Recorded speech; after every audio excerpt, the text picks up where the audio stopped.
Hey guys, just a quick video. My name's Herrera, and this is just a quick video here on Boxing Chat post-fight coverage, I guess. Um, my first thoughts on the main events. I kind of expected some of this to happen, but I didn't expect for Danny to kind of have a lot of unanswered questions in the fight. He wasn't listening to his father. He wasn't you know, making the adjustments that he said he did in the interview after the fight.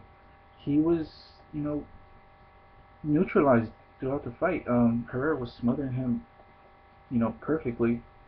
Herrera will get off, come in, or, when he sensed Danny getting ready to throw his punches, he would, you know, bend down, you know, step drag right in, and we all know Danny Garcia throws, he likes to throw those wide, nice strong punches, and Herrera knew that. So by him doing those sort of movements, bending down, bending the knees, the step drag forward, Danny was missing those shots. Danny didn't look strong either. He looked some of the rounds he looked like Angulo looked against Canelo. Just his punches weren't crisp, and that had a lot to do with Herrera smothering him perfectly. I actually had Herrera winning this fight by 3 points, 116-113. I gave the first round to Garcia, second, third to Herrera, the fourth to Garcia, fifth, sixth, seventh to Herrera, eighth to Garcia. I gave the ninth to Herrera. I gave the 10th to Garcia. The 11th was even, 10-10. And I gave the 12th round to Herrera. Um, Yesterday I put a video up having a box breakdown of both fighters, and I said in the video that Herrera would look to box from the outside, throw a lot of jabs, fight off the ropes, and what he had said after the weigh-in, that he was going to come in and attack, take the fight to Danny on occasion, which he did do that. But I also said that Danny had to come forward and really fight this guy, not wait around, not try to counter, because Danny Garcia is a fighter that he likes to counterpunch, but he counterpunches in a certain way. He wants to sit down and really throw those shots. Fighters that overly commit are going to get caught, and Herrera didn't commit to a lot of those shots. He did enough to score points, and when he found the opportunities, he would sit down and bam, bang out, come in, clinch, get out, and he did a good job at doing that. Garcia's like a Venus flytrap. You know, as soon as the fly lands in, Danny's gonna catch you. You know, and if a fly is coming in and out, he's gonna keep missing, and that's what was happening tonight. Herrera was, you know, he took away Danny's left hook, and he was just doing what he had to do. But I don't think he did enough. Remember, like I said yesterday, he has to really take the championship away from Danny. He has to take the championship away by convincingly, okay, win the fight. Some of those rounds were really tough to score, and that had a lot to do with a lot of smothering. And like I said before, a couple days ago in my first video I put up on Wednesday, I had said that Herrera, when he went against Mayfield, he outlanded Mayfield, but he lost that fight because you know why? Herrera landed more body shots, but Mayfield landed more head shots, and a lot of those body shots were in the clinches, when it was real close and rough, and that's how it was tonight. He landed a lot of effective shots on the inside, but he did a lot of holding, a lot of clinching, and he made the fight really awkward. He wasn't able to Danny wasn't able to time Herrera. And like I said, when Danny fought Khan, when he fought Judah, when he fought Matisse, those guys were trying to whoop Danny's ass. They were trying to take his head off. They were trying to rip his head off. And Danny likes to counter, but stand his ground and just fire. You know, when he fought Khan, you know, in that fight, Khan was in the pocket a lot, throwing his fast shots, and you know, giving Danny a good scrap the first 2.5 rounds, and then you know, Danny swings over to his left, bam. But he was doing that earlier in the fight too. But it was in the third round where he finally caught it. You know, that money shot. Um, with Matisse was going to Danny, going to Danny, going to Danny. So, you know, in that one, Danny was able to outbox and do enough of his kind of grounded counter punching, standing there and just committing. Because power punchers like Matisse, they need to stand there and commit to the punch as well, and that's where Danny has the advantage. But tonight, Herrera just was moving well. He was boxing off the ropes like I said he was, because that's what he likes to do. People were saying that Herrera was just some bullshit fight, and at first when I heard it, I was like, who the hell's Herrera? As soon as I knew about the fight, and as soon as it was announced, I started looking into Herrera and what kind of fighter he is, what kind of style, and his competition. Yesterday I broke down, his career and who he fought and all the fighters he's faced, as far as their combined numbers. And if I could just pull this out real quick, if you didn't catch yesterday's video, which if you go to my channel you'll see it. With Herrera, these are the numbers of the opponents, the combined number of wins from all the opponents he's faced. So all the opponents combined, their wins is 331 to 186 knockouts. 331 wins, 331 and 186 knockouts. 89 losses, 27 losses by knockout. He's faced 4 undefeated fighters. He has faced 20 guys with winning records, 1 guy with losing record, 2 guys making their debuts, and he faced 2 former world champs, Alvarado and Provodnikov. Provodnikov being the champ now. Mike Alvarado, of course, the former champ. So he has experience. Also, if you look at his record, just off the bat, 20 and 3, and 7 knockouts.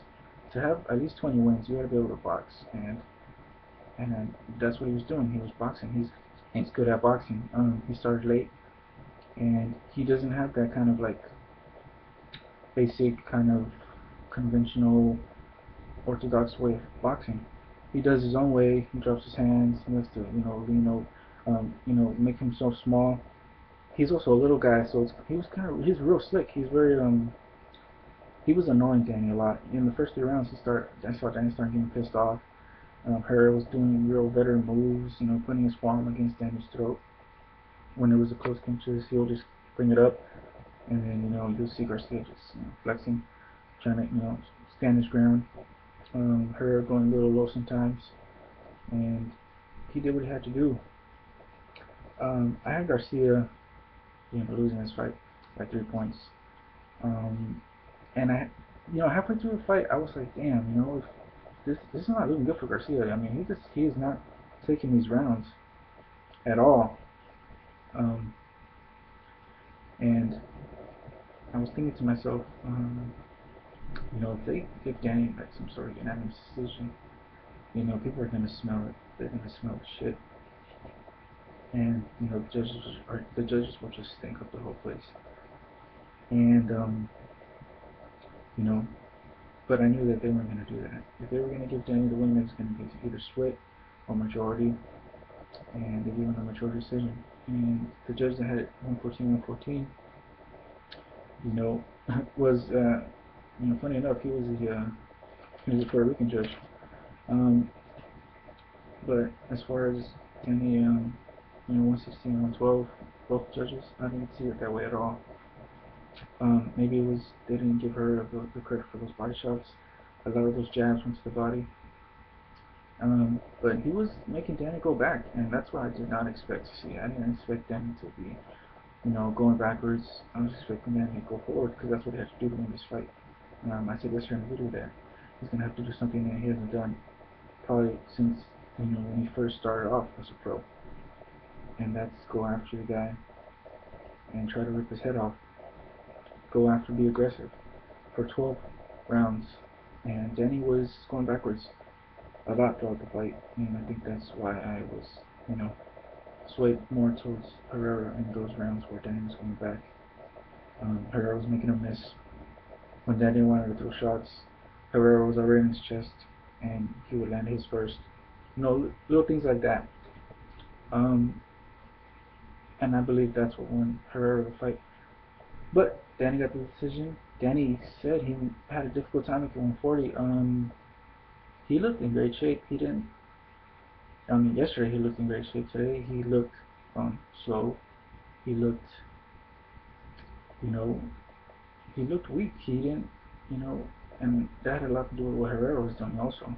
You know, Herrera, when he was throwing his punches, he wouldn't set. He wouldn't just go, okay, let's, go jab and I'm throw the right hand. He'd do these weird movements, move around, and then boom, come in. And that's what was surprising to me, that Danny just couldn't make adjustments to convincingly win the rounds.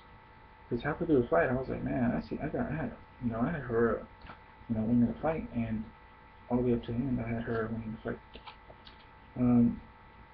But if it's true that Danny can't make 140, then it's time for him to go up to 147.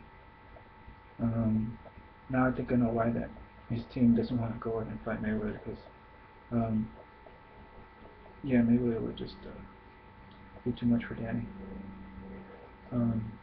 Because Mayweather, he is a type of fighter that you know he can get in out quick, score his punches, and he's out of there. If he wants to attack you and take it to you, he will. But if he sees that his advantage is to move around the ring and have the fighter come to you, he would do that. And Danny Danny looks vulnerable to those kind of movements, those kind of looks. He's gonna have to do a lot of, I guess, polishing up on his boxing a little bit, because he didn't make any. He looked the same the whole fight. He just got a little more aggressive towards the end, because he knew he needed to be. I mean, his father was yelling him throughout the whole damn fight. The corner sounded worried, and they're like, "You're the champ, come on, you got this, this is our house," and all that. Okay, but they never talked like that. If anything, Angel just pumps him up, but after that, Danny started, he would get in his groove, and it's all good. But today it was just, I sensed the worry in their voices, and it's kind of nobody won in this fight. If anything, Herrera won respect from a lot of people that were writing him off, and he's a fucking bum, and he ain't shit. It's just a 200 fight. Hey, there's no such thing as 200 fights, unless you're fighting someone that's never fought in their life. As far as the other fights, it was funny because I was getting ready to start scoring the Wilder versus Scott, and as soon as I finished writing down their names and putting the little numbers and stuff, all that for the rounds, I was keep looking up and down, and it was starting off really boring and slow, and I was like, okay, I got time to write this down real quick, because there was nothing happening for the first half of the round, and then all of a sudden, Wilder just landed that left hook and the right hand, and the right hand wasn't even the one that did it. It was the left hook. It looked impressive in real time, because Scott's feet just went, and then he just looked like he slipped on ice when he got that right hand in his face, and then they played the replay back, and I don't, what the fuck, That looked weird. It almost looked like a fix. I'm not saying it was. It just looked like he threw in the towel. Sorry about that. It just looked like he just like was paid to be there and get knocked out. But I'm not, in Malik Scott's shoes. I'm pretty sure Deontay punches hard as hell. But I think it was the left hook that did it. Because you see it landed right up here. And I don't think Scott had any balance. And he was just, his legs were gone. His legs were gone, and the right hand just kind of just tipped him over. You know. Um, but it just, the fans weren't happy. It was like, what? It made it seem like, Malik felt his power, and it almost looked like if Malik was like, oh shit, it hits hard, I'm about to go down and I'm going home. It looked like that. I mean, that's just how it looked. So I couldn't make an assessment of the fight at all. Mm, Deontay was patient. He wasn't just going in there to try to take his head off. Um, yeah, he was, setting up that right hand, but he didn't have to because the left hook did it. But is he ready for a championship fight? I mean, just let him go in there with one of those guys, and let's see, you know, what he's really made of. He has power, but what's beyond that, who knows? Does he have the cardio to go 12, 10, 8 rounds? I don't know. So it's going to be up to, I guess, Golden Boy to really, assess where they want to go, what they want to do with him, put him in with, one of the top guys, and see if it could be a better fight. Because we just want a good ass fight from Wilder. We don't want to see any more of these kind of like 4-round fights, even though they're not 4-rounders anymore.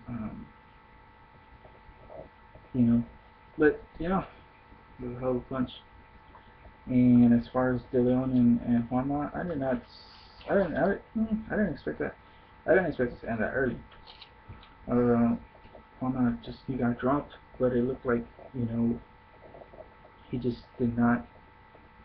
He didn't care, man. He wanted to win so bad. He didn't want to, because he knew if he lost his fight, especially if he got knocked the hell out, he would be done, like finished, no more. And I guess being in his you know, home country, he was like, fuck this, I'm gonna get up and do what I gotta do. Jose Leon, he comes in to fight. He wants to take you. He wants to take you out. And as far as the stoppage, um, what I think De Leon made the mistake of was just he just covered up. You get dropped, and then when you are against the ropes, you have your guards up. You're not throwing back. What's the ref going to do? He's going to stop the fight. He's going to stop it. De Leon made the mistake by standing there and just blocking. He's just covering up. If his intention was to cover up and let Juan Ma tire himself out, it didn't work, because yeah, you can get away with something like that if you weren't hurt, but you got dropped. So the ref knows that.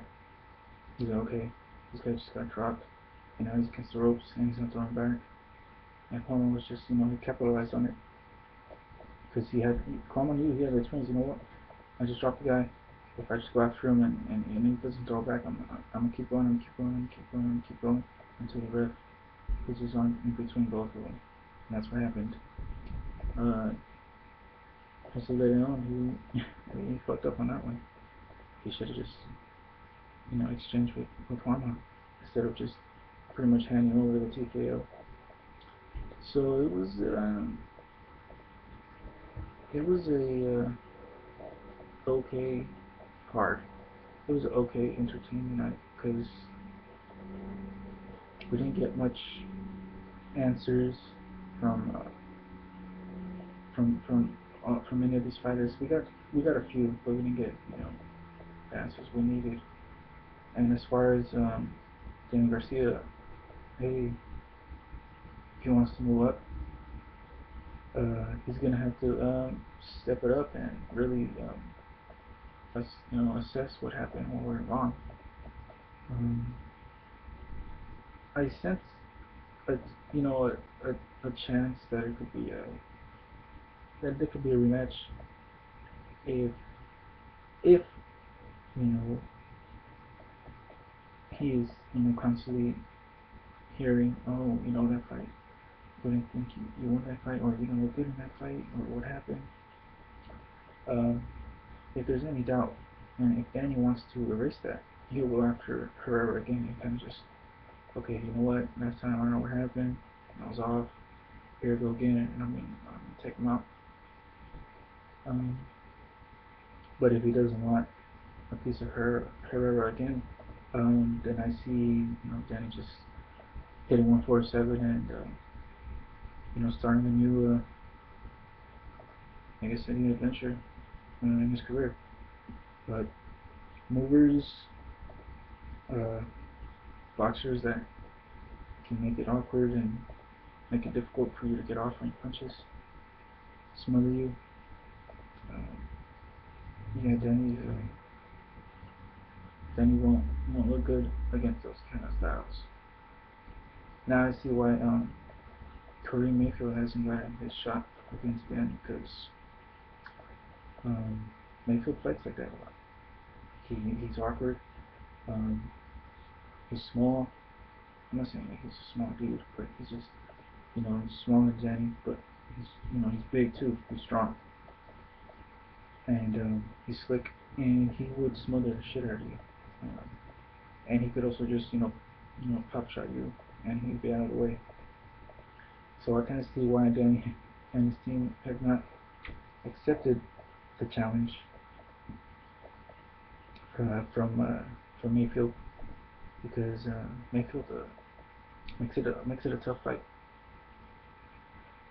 If he moves up, the 140-pound division kind of just evenly smoothens out and spreads out even more. So you know, will we see another unified champ?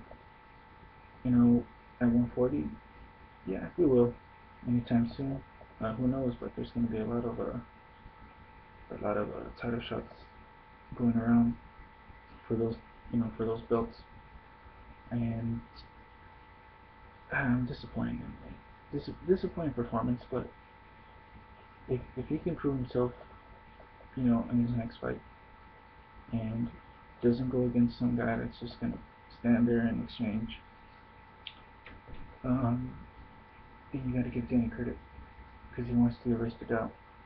But if he does win with someone that's just gonna stand there and just kind of take it, then I'm just gonna be like, well, what the hell? When he's gonna fight this kind of guys the rest of his career.